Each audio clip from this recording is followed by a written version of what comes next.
YSR party నాయకుడు పేర్ని నానికి మతి భ్రమించినట్లుంది, లేకపోతే అరెస్ట్ భయంతో పిచ్చి పిచ్చి ప్రాలాపనలన్నీ మాట్లాడుతూ ఉన్నారు. చరిత్రలో చూసాం, అనేక మంది కాలగర్భంలో కలిసిపోయారు. ఇలాంటి అవాకులు చవాకులు పేలుతూ అసత్యాలు చెప్తూ ప్రజల్ని మభ్యపెట్టాలని ప్రయత్నిస్తున్నటువంటి వ్యక్తి నిజంగా చాలా దురదృష్టకరం. నిన్న ఆయన మాట్లాడిన మాటల్లో ఒక్కటి కూడా వాస్తవం లేకుండా అవాస్తవాలు మాట్లాడుతూ చేసింది తప్పు, ఆ తప్పుని కప్పిపుచ్చుకోవడానికి బురద జల్లే కార్యక్రమాలు. ఆ రోజు అందరికీ తెలుసు, ఎలక్షన్లో నీ కొడుకుని గెలిపించుకోవాలని, నీ కొడుకుని అందరం ఎక్కించుకోవాలని నువ్వు పడరాని పాటలు పడి చేయరాని తప్పులు చేసి ఇళ్ల పట్టాలని దొంగ పట్టాలని సృష్టించి తహసీల్దార్ కార్యాలయంలో ఆ పట్టాలు అర్ధరాత్రి పూట రాయిస్తూ ఉంటే మేము వెళ్ళి ఆ రోజున అక్కడ పట్టుకున్నది వాస్తవం కాదా? ఆ రోజున్నటువంటి జేసీ గారు వచ్చింది వాస్తవం కాదా? ఈ రోజున్న జేసీ గారు ఆ జేసీ గారే. ఆ రోజున మేము ఆఫీస్ ముందు పడుకున్నాం, ఆ పట్టాలు కట్టలు పట్టుకుని నీ అనుయాయులు పారిపోయినటువంటి పరిస్థితులు ఉండే వాళ్ళని పట్టుకొచ్చాం. ఇవన్నీ వాస్తవం కాదా? పారిపోవాల్సిన అవసరం ఉంది, అర్ధరాత్రి రాయించాల్సిన అవసరం ఉంది. నువ్వు తర్వాత ప్రెస్ మీట్ పెట్టి మాట్లాడినటువంటి మాటలు వాస్తవం కాదా? స్ట్రీట్ ఫీల్డ్ నువ్వు చెప్తావు, స్ట్రీట్ ఫీల్డ్ పట్టాలు ఇస్తే తప్పేంటి అంటావు. మాస్టర్ ప్లాన్లో మార్చావా? ఎక్కడన్నా ఉందా? నేను చెప్తా ఉన్నా, ఆర్యూఈ అంటే ఏంటి? Regulation of unobjectionable encroachments. అక్కడ అందరూ క్లియర్గా ఉంది. నువ్వు ఇచ్చిన దాంట్లో అవన్నీ కూడా అబ్జెక్షనబుల్ ఎంక్రోచ్మెంట్సే. రోడ్డు మీద వేస్తే అవి అన్అబ్జెక్షనబుల్ ఎలా అవుతుంది? ఖాళీగా ఉన్నటువంటి స్థలాల్లో లేకపోతే ఖాళీ పోరంబోకు స్థలాల్లో ఇల్లు వేసుకుని ఉంటే వాటికి పట్టాలు ఇస్తే అది కరెక్ట్ అవుతుంది, రెగ్యులేట్ చేసుకోవచ్చు.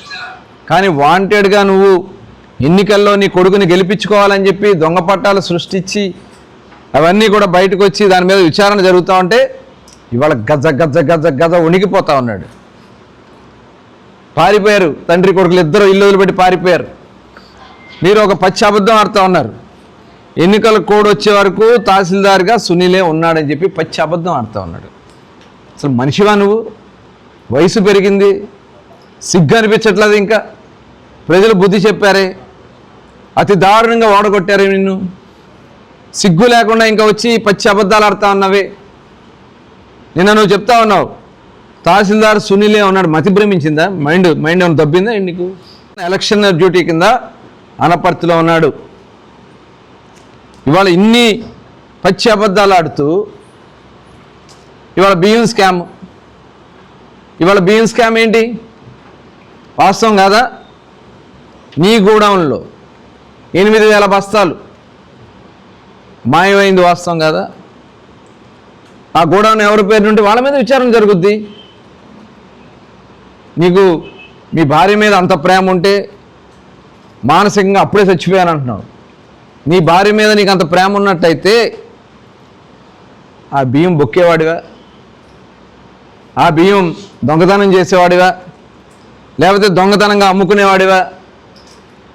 నీ గోడౌన్ నుంచి లారీలు బయలుదేరి కాకినాడ పోర్టుకి వెళ్ళి అక్కడ టోల్ గేట్ల దగ్గర ఎంతెంత టోల్ గేట్ దగ్గర ఏ సమయంలో కట్టారో మొత్తం కూడా కేసులో రికార్డ్ అయి ఉంది.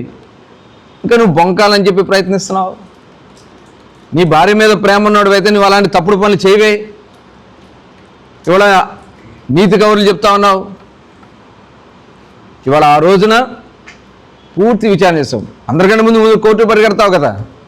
నిన్న పట్టాలతో కూడా పేపర్లో సంవత్సరం అయింది దీని మీద ఏంటి అని చెప్పి పేపర్లో వార్త వస్తే కోర్టుకి వెళ్ళావు. నిన్న కోర్టు కూడా పేపర్లో వచ్చిన వార్త మీద నువ్వు వచ్చేస్తావా అని చెప్పి కోర్టు కూడా మీ బెయిల్ని తిరస్కరించారు. ఇంకా నీకు సిగ్గు రాకపోతే అసలు మనిషి జన్మెత్తితే కదా నిన్ను ఒక బఫూన్లా చూస్తూ ఉన్నారు ఆంధ్ర రాష్ట్రంలో. ఇవాళ గుర్తుపెట్టుకో. ఏదో ప్రెస్ మీట్ పెట్టేసి నేనేదో మాట్లాడేశాను లేకపోతే సోషల్ మీడియాలో వదిలేశాను అనుకుంటున్నావేమో. నువ్వు ఒక బఫూన్. నిజంగా పరువు తీస్తున్నావు, బందరు పరువు తీస్తావు. డబ్బులు కట్టేశాను అన్నావు, నువ్వే చెప్పావు కదా. 80 లక్షలు అయింది ఖరీదు. 80 లక్షలకి 1,70,00,000 ఫైన్తో వేశారు. ఆ ఫైన్ కూడా కలిపి నేను 1 కోటి రూపాయలు కట్టేశానని చెప్పి నువ్వు మాట్లాడుతున్నావంటే తప్పు చేసిందని నువ్వే ఒప్పుకున్నావు. బియ్యం కొట్టేశానని ఒప్పుకున్నావు. ఇంకా బొంకే కార్యక్రమాలు చేస్తూ ఉన్నావు. ఒక దొంగవి నువ్వు అసలు రాజకీయాలకే పనికిరావు. ఖచ్చితంగా ఇలాంటి వ్యక్తుల మీద అనర్హత వేయాలి, ఆ కుటుంబాన్ని అనర్హత వేయాలి.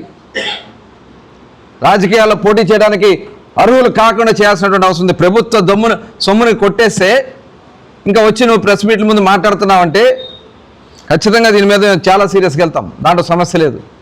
నిన్ను వదిలిపెట్టే సమస్య లేదు. పేరు నాని గుర్తుపెట్టుకో. నేను ఇప్పటి వరకు మేము చాలా ఆలోచిస్తూ ముందుకెళ్తున్నాం. ఈసారి ఎట్టి పరిస్థితుల్లో వదిలిపెట్టే సమస్య లేదు. పోర్టు నేను తెచ్చానంటావు. 2006లో బందర పోర్టు గోగులేరుకి అమ్మేసింది నువ్వు కాదా?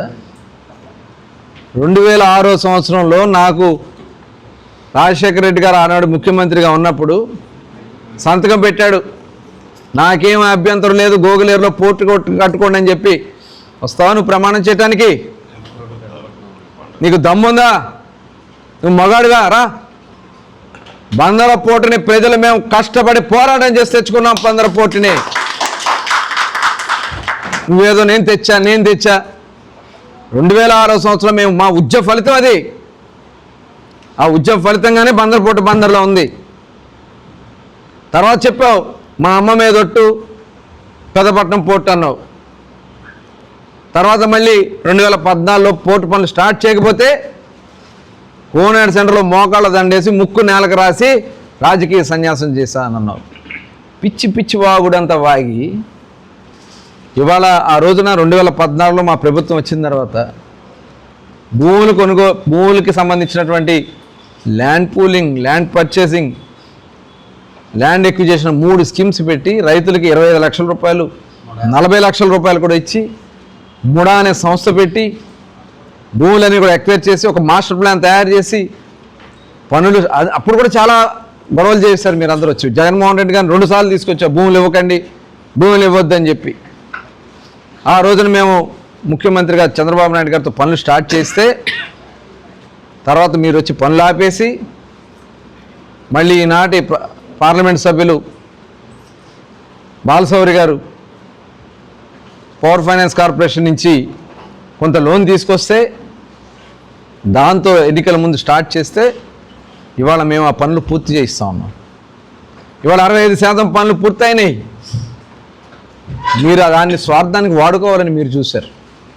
ఇవాళ బందర పోర్టుని ఖచ్చితంగా 2026 జూన్ తర్వాత ఆపరేషన్లోకి తీసుకురాబోతున్నాం అనే విషయాన్ని గుర్తు చేస్తా ఉన్నా. మీకులాగా మాయ మాటలు చెప్పి కడుపు ఉబ్బిపోయి లేదంటే చూసి తట్టుకోలేక కళ్ళు పేలిపోతున్నాయి మీకు. మొన్న జరిగినటువంటి కార్యక్రమాలు చూసి మీరు తట్టుకోలేకపోతున్నారు. అభివృద్ధి కార్యక్రమాలు చూసి తట్టుకోలేకపోతా ఉన్నారు.